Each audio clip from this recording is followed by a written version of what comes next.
everyone. Welcome to Elementary Reading. I am Ms. Clark, here to teach Activity 4 for 2nd grade. Let's get started. Here are some tips for our video. Turn on closed captions if those are available.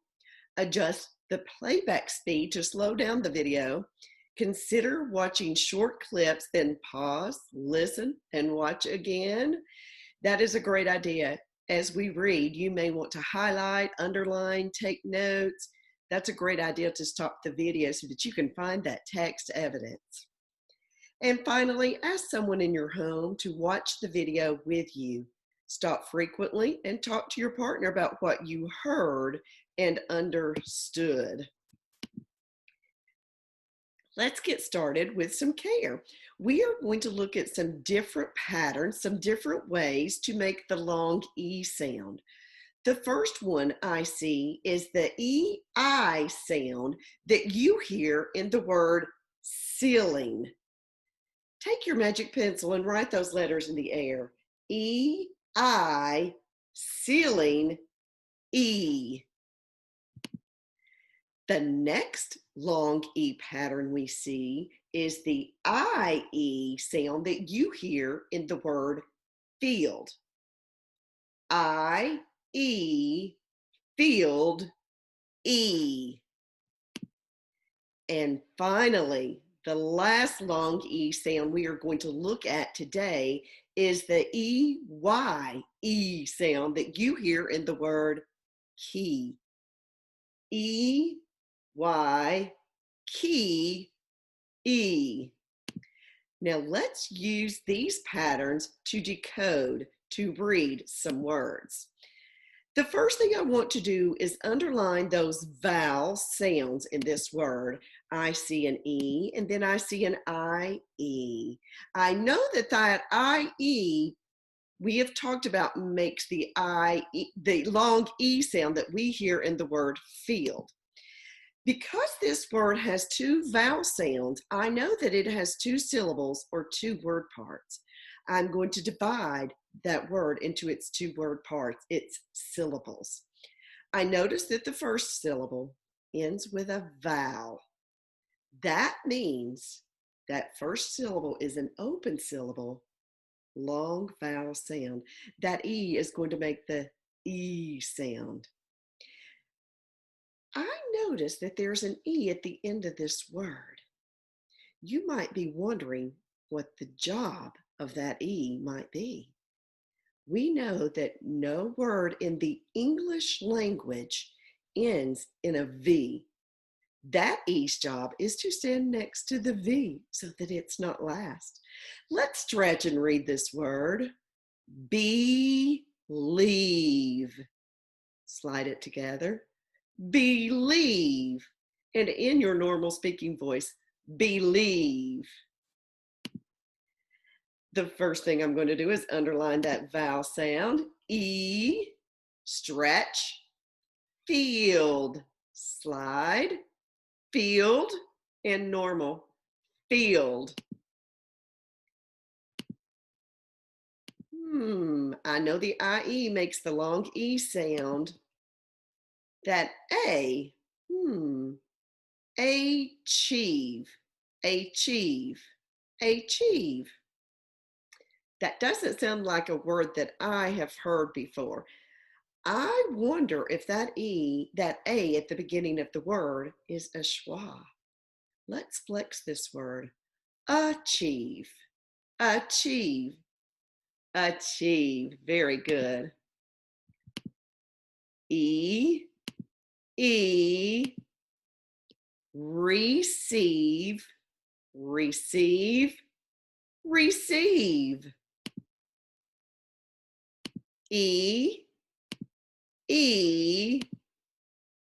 Deceive, deceive, deceive. If you deceive someone, you might trick or fool them. I see that EY, let's underline it. E, key, key.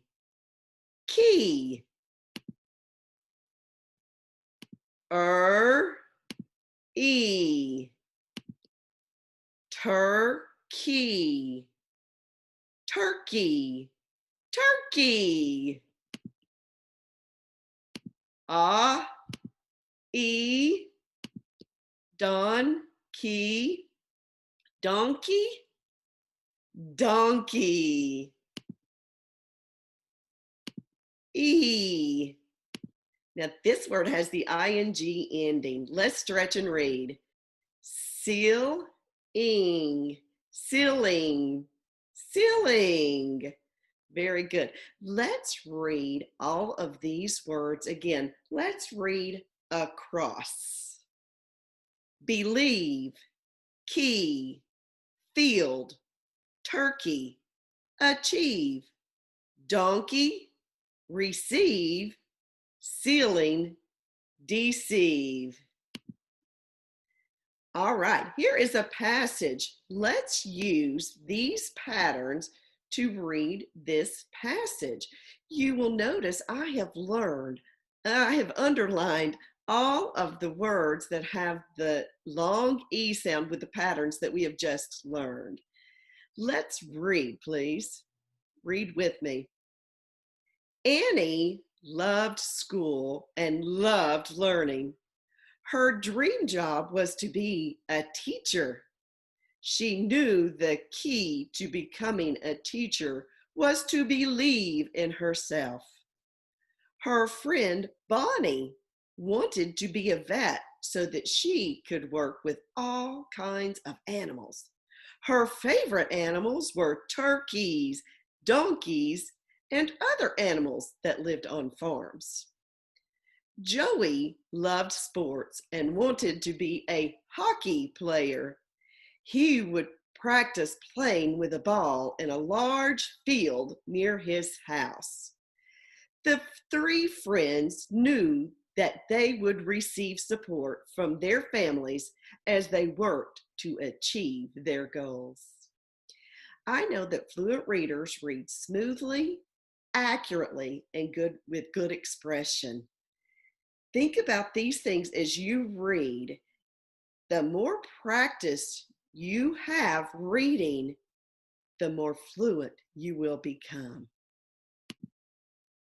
This is our essential question this week. How can we be responsible friends and neighbors? I know that a responsible person is someone you can trust and depend on.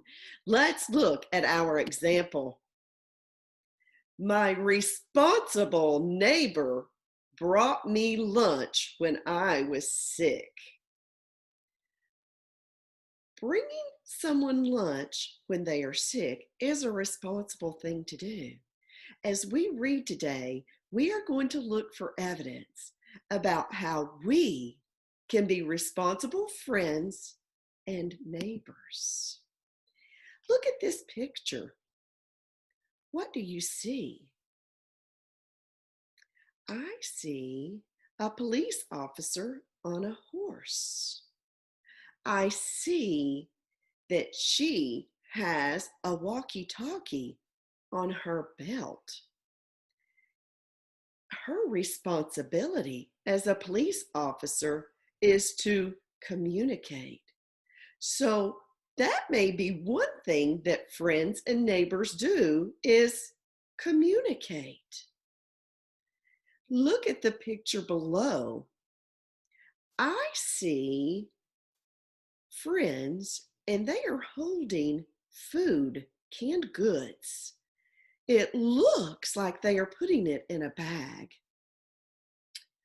I think they may be responsible friends or responsible neighbors. Maybe they are taking the food to someone who needs it.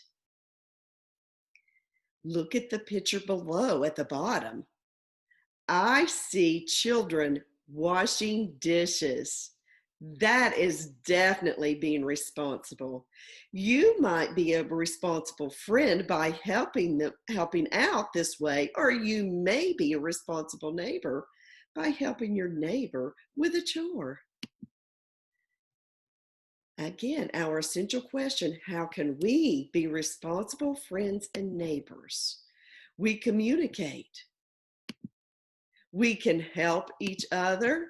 And finally, we respect each other. If there is a chore or something that needs to be done, it is respectful to help our friends and neighbors. This is our learning target. Let's keep this in mind as we read today. Think about how Anya and Miss Hickson were good neighbors to each other. Using details from the text, write a narrative about two neighbors who show responsibility toward each other. As we read today, we are looking for evidence, details that tell us how Anya and Miss Hickson are good neighbors. Then we're going to use that evidence to write a narrative. Let's look at our success criteria. What do we need to do in order to be successful with our learning target? The first thing we want to do, we are going to read to find evidence of two neighbors who are responsible and caring. We will highlight, underline, or take notes as we find that evidence, as we read and find that evidence. Another thing we need to do to be successful is to write a narrative with details to describe actions, thoughts, and feelings. We will use temporal words or time order signal words to show the sequence of events. Some of those temporal words or time order signal words are first, next, then, last, finally, before, and after. These words tell my reader the order in which things happen. Finally, our narrative must have a sense of closure, a closure. How will it end? The story we are going to read today is called Unlikely Friends. This story is a realistic fiction. It is not a true story, but it could really happen. So we say that it is a realistic fiction. As we read today, we will look for details that tell us how Anya and Miss Hickson are responsible neighbors by caring for each other. I see a picture on this page. It is a girl playing a violin. I wonder if this is Anya. Let's read to find out. Let's revisit our learning target before we get started. How are Anya and Miss Hickson responsible neighbors? Let's read to find out what Anya did to help out her neighbor, Miss Hickson. Follow along and read with me, looking for that evidence. How is Anya a responsible neighbor? Every Monday afternoon, Anya helped Miss Hickson with her yard work. Miss Hickson always watched Anya from her tall porch. She even had a glass of juice waiting for her when the work was done. Anya often brought along her violin. Miss Hickson would beam with delight when Anya played for her. Anya used to complain about visiting Miss Hickson, but Anya's mother always insisted she go. She said that neighbors should take care of each other. Now remember, we're looking for evidence on this section about how Anya was a responsible, caring neighbor to Miss Hickson. So what was it that Anya did to help Miss Hickson every Monday afternoon? You may want to underline, highlight, or take notes. We see that she helped Miss Hickson with her yard work. That is an important piece of evidence that tells us how she was responsible. What did Anya bring with her, and what would she do with it? Anya brought along her violin and played for her. Hmm, I wonder if Miss Hickson liked it. I see in here that she always beamed with delight. She would beam with delight. That tells me that Miss Hickson enjoyed Anya playing her violin. So we have found two details that tell us how Anya was a responsible, caring neighbor. Before we move on, how does Anya feel about helping her neighbor, Miss Hickson? What do you see in this text? I see that Anya used to complain. I wonder if she enjoys it. If she complained, maybe she doesn't enjoy it very much. What is it that her mom says to her? Her mom said that neighbors should take care of each other. That's right. They should respect of each other. They should respect each other and take care of each other. Very good. There is the evidence that answers that question. Remember our learning target. How are Anya and Miss Hickson responsible neighbors? We have learned how Anya is responsible. Let's keep reading. Let's read to find out why Anya is sad. One Monday, Anya came without her violin. When she finished raking the yard, she sat down sadly beside her neighbor. Miss Hickson asked what had happened, and Anya burst into tears. Her brother had broken her violin by accident. There was no way it could be fixed in time for her fall concert. Now, in this section, we were reading to find out why Anya is sad. We see that her brother has broken her violin by accident, and there's no way it can be fixed in time for her fall concert. I think this concert must be very important to her, as is her violin. Let's continue reading to find out how Miss Hickson is a responsible neighbor and how she helps Anya. Let's read to find out. Miss Hickson disappeared into the house. She returned a few minutes later with an old violin case. Inside was the most beautiful violin Anya had ever seen. Miss Hickson picked it up lovingly and handed it to Anya. Anya played a few notes, laid the violin in its velvet-lined case, and threw her arms around Miss Hickson. The violin was the best gift Anya had ever received. In this section, how is Miss Hickson kind to Anya? Do you see evidence?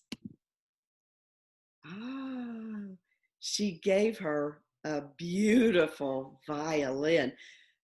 That is very generous. And I know that Anya was sad and that this violin has made her very happy. How do I know how Anya feels about this gift? Let's look to the text for evidence. I see that she threw her arms around Miss Hickson. That means she gave her a hug. The violin was the best gift Anya had ever received. In this section, we have found evidence, details that tell us how Miss Hickson was a caring, responsible neighbor to Anya. So let's review. How are Anya and Miss Hickson responsible neighbors? That was our learning target. We needed to find text, evidence, details that we can use in our writing. We learned that Anya does yard work for Miss Hickson. We know that Anya plays violin and Miss Hickson gives her another violin. These are the details we found in our text.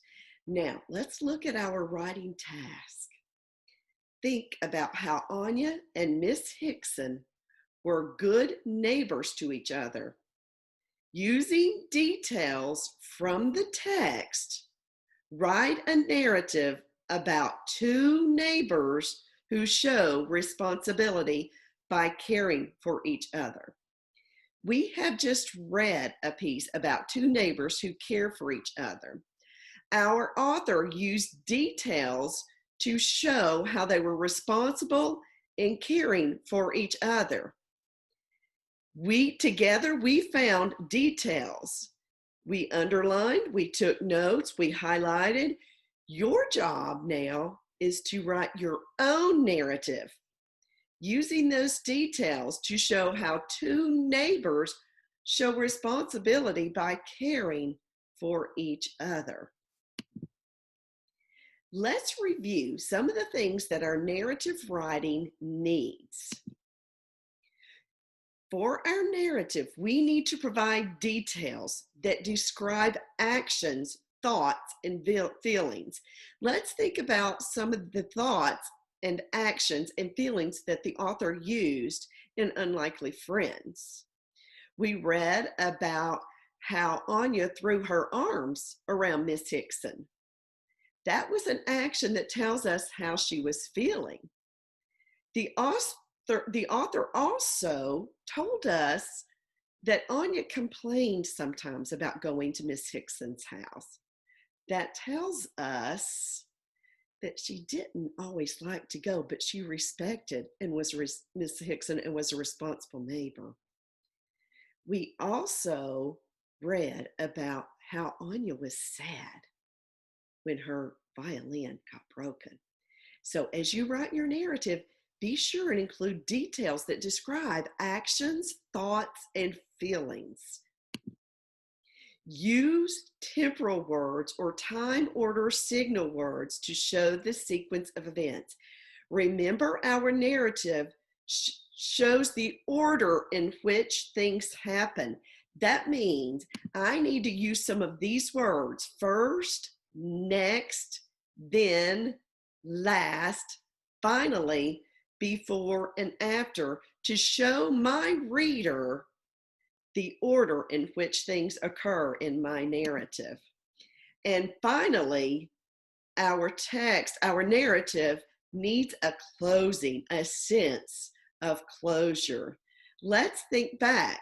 How did our story end, Unlikely Friends? It ended with Miss Hickson giving her a violin, and Anya was very happy and showed Miss Hickson she was grateful by hugging her. This is an organizer you may use to help you organize your thoughts as you write your narrative. The first thing you want to do is figure out your characters, the who will be in your narrative. Remember, you will want two characters who are responsible friends or neighbors. Next, you will record your setting, the when and where your story takes place. Next, you will use details to write the beginning of your story. That's the who, the when, and the where. In the beginning of your story, you will tell the characters, you will introduce the characters, you will also introduce the setting. Use some descriptive words to describe when and where your story takes place. In the middle, you will tell what happened.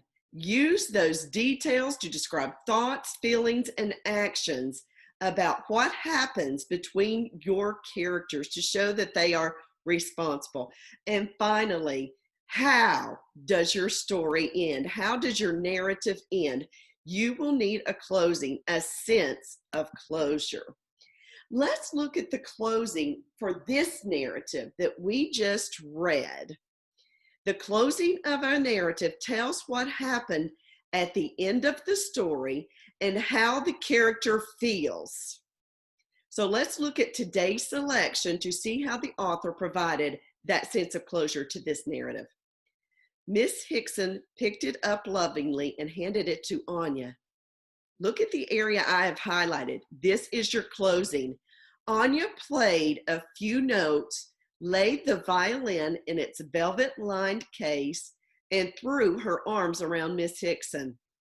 The violin was the best gift Anya had ever received. That gives this narrative a sense of closure. It tells what happened at the end, and it tells me how the character feels. Your narrative needs a strong closure. How will you end your narrative? What happens at the end of your narrative? How does the character feel? How do your characters feel at the end of your narrative? What happened? Anya played a few notes, laid the violin in its velvet-lined case. How does she feel? She threw her arms around Miss Hickson.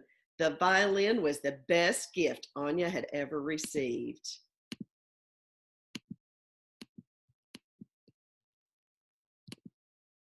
Let's go back over our writing checklist. Don't forget to include details from the text. Don't forget your concluding sentence or your closing. How does your character feel? What happened at the end?